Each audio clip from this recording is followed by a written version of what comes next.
Bismillahirrahmanirrahim. Welcome to English PS. Here in this class you are going to learn advanced sentence structure that we commonly use in our daily life. For instance, اس طرح کے جملے ہم اپنے روزمرہ زندگی میں ضرور استعمال یا سنتے ہیں، جیسا کہ جب تک تم چاہو یہاں رہ سکتے ہو، جب تک تمہارے پاس پیسے ہیں لوگ تمہاری عزت کریں گے، جب تک میں یہاں ہوں تمہیں فکر کرنے کی کوئی ضرورت نہیں ہے، یا جب تک تم چاہو کرکٹ کھیل سکتے ہو، یا جب تک میں زندہ ہوں تمہارا مدد کرتا رہوں گا۔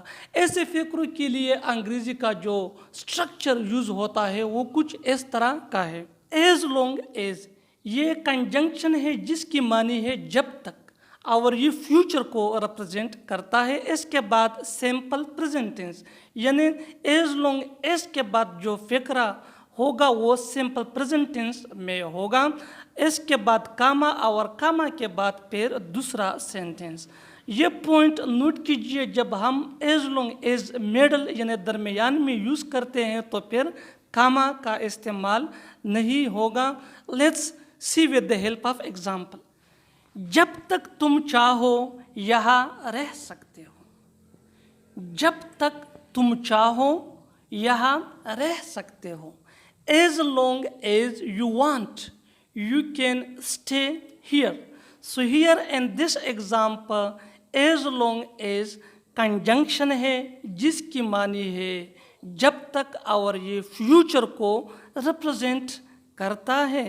As long as you want you can stay hair, اور اس فقرے کو ہم اس طرح بھی کہہ سکتے ہیں، you can stay hair as long as you want, لیکن کاما کا استعمال نہیں ہوگا، اس لیے کہ ایز لانگ ایز یہ درمیان یعنی میڈل میں یوز ہوا ہے۔ نیکسٹ ایگزامپل، جب تک تمہارے پاس پیسے ہیں لوگ تمہاری عزت کریں گے۔ As long as you have money people will respect you. As long as you have money people will respect you. Next example, جب تک میں یہاں ہوں تمہیں فکر کرنے کی کوئی ضرورت نہیں۔ As long as I am here you don't need to worry. As long as I'm here, you don't need to worry. جب تک وہ یہاں ہے مجھے کوئی نہیں چھو سکتا۔ As long as he is here, no one can touch me.